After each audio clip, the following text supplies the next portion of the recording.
It's that time of year again. Snow is falling, carolers are caroling, and folks who've done evil deeds over the past year are finally getting what's coming to them, thanks to the guy in the big red coat. There have been a huge number of games released this year, and along with them have come a parade of characters who cover the entire range of the morality spectrum. We're not interested in the ones who are goody two-shoes today though, and instead we'll be turning our attention to the murkier depths of the dark side and digging for truly reprehensible antagonists, all in the name of the holiday spirit? Is this Christmassy? Well, at least I know I haven't done anything as bad as these folks, so I can take some Christmas joy from this list, I suppose. So, join us as we take a look at some of the characters who probably won't be getting nice things in their stockings this year, and tread carefully, as there are some spoilers for the games you see on screen right now, mixed in amongst all the discarded wrapping paper. I'm Peter from TripleJump, and here are 10 2023 video game characters who are on Santa's naughty list. Number 10. Master Koga, The Legend of Zelda: Tears of the Kingdom.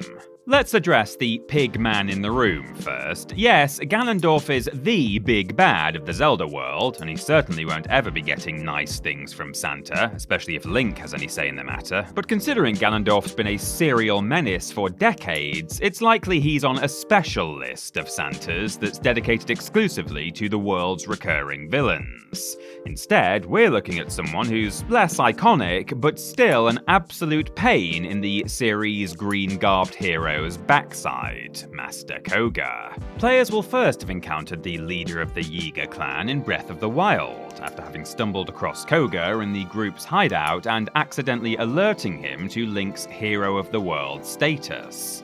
Unfortunately for him, after the subsequent fight, his secret technique backfires and sends him plummeting into the pit in the center of the area, presumably out of the picture for good, right? Well, it turns out that rumors of his gravitationally assisted demise were very much exaggerated, as he pops up once again to menace Link in Tears of the Kingdom, appearing 4 separate times with different vehicles he's cobbled together on his quest to harness the Zonai's power in order to win Ganon's favor. God, you'd think being shunted down a drop after a first quest for power would turn you off the idea, but some people just never learn. Number 9. Toku, Disney Illusion Island. At the start of Disney Illusion Island, Mickey, Minnie, Donald, and Goofy stumble into each other on their way to a picnic, with each of them thinking one of the others has sent the invite. However, there's no picnic basket in sight, and after they hear a strange sound, they postpone their lunch and set off in order to find out what's going on. Before long, they find a strange bookcase, as well as Toku, who tells them that the tomes of knowledge have been stolen, and he wants the intrepid heroes to bring them back in order to create a peaceful world and ensure it doesn't succumb to hellfire and damnation. Worst of all, the picnic was just a ruse to get them there in the first place. Where are my damn sausage rolls?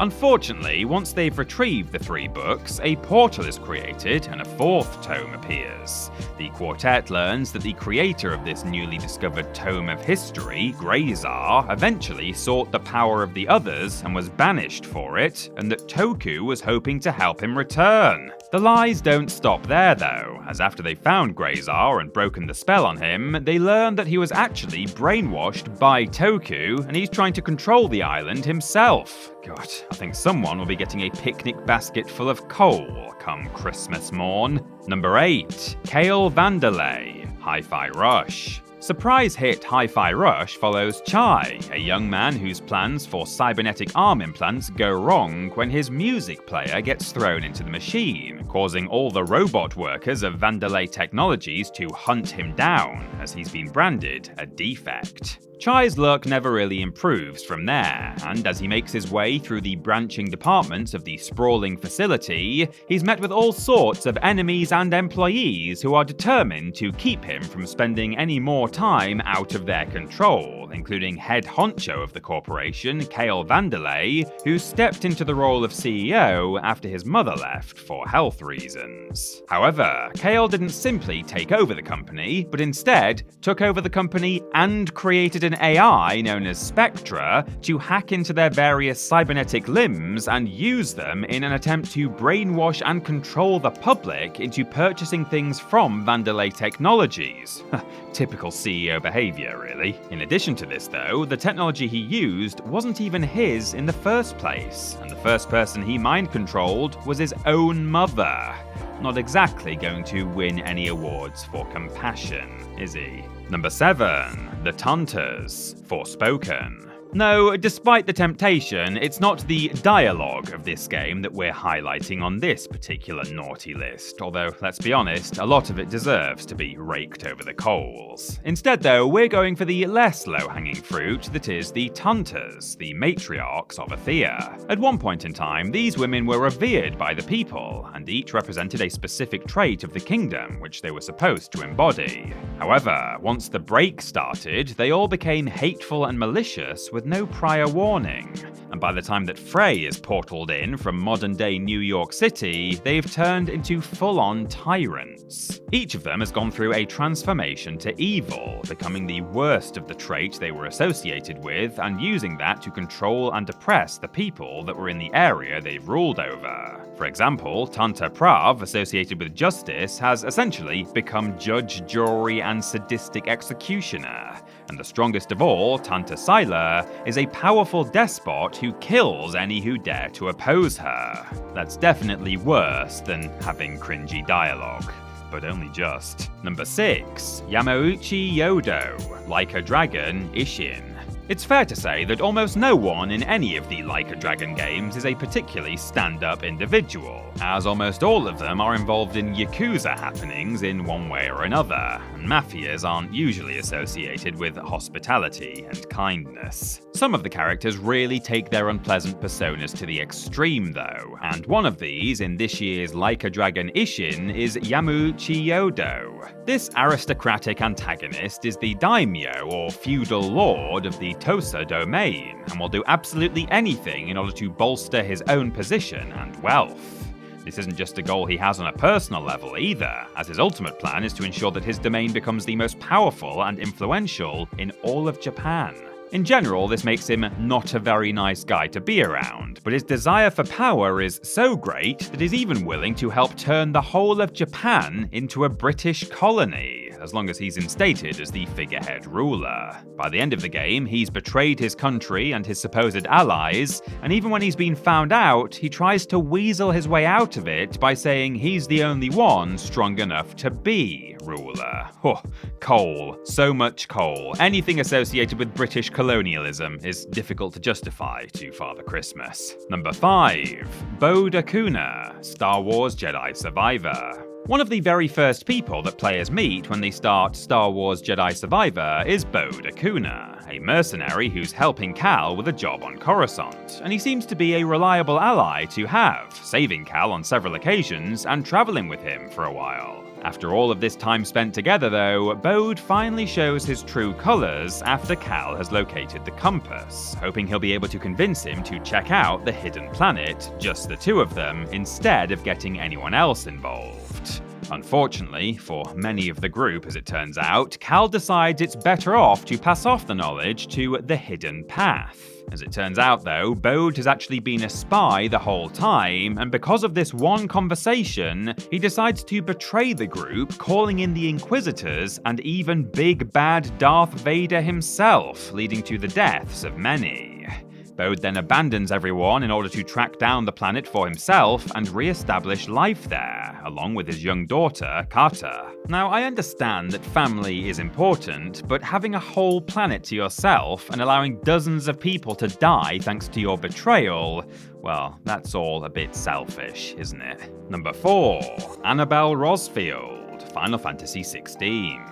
From a parent who at least treats his own child well, to a mother who treats everyone around her in nasty, unhealthy ways, we have Annabella Rosfield, Clive's mother, and all-around terrible human being. When we first meet her, she comes off as cold and uncaring, treating Clive as a failure because he wasn't blessed by the Phoenix, and by contrast, treating his brother Joshua more like a fragile artifact than a human being because he was blessed. It becomes even more obvious that the only thing she really cares about is power and position when she's talking to her husband, Elwyn, as it's clear she only puts up with him because of his social rank.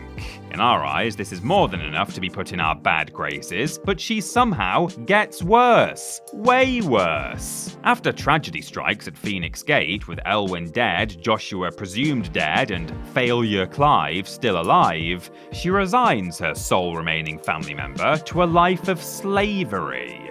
I mean, at least she decided against killing him, barely, I guess. She continues to think only of herself after this, repeatedly betraying people, trying to leverage her position, and just generally being the worst type of human imaginable. You know what? It's a skill to be that unlikable. It really is. Number 3. Vitores Mendez, Resident Evil 4 Remake. In the Resident Evil universe, there is no shortage of either baddies or abominations that are hellbent on killing you. And often these things are one and the same, as Resident Evil 4 proves time and again with its roster of villains. Chief among these, quite literally as he was chief of the village as well as a resident priest, is Vitores Mendez, who succumbed to the influence of the bioweapon developer Osman Sadler and doomed his small village to a life of parasitic mutation.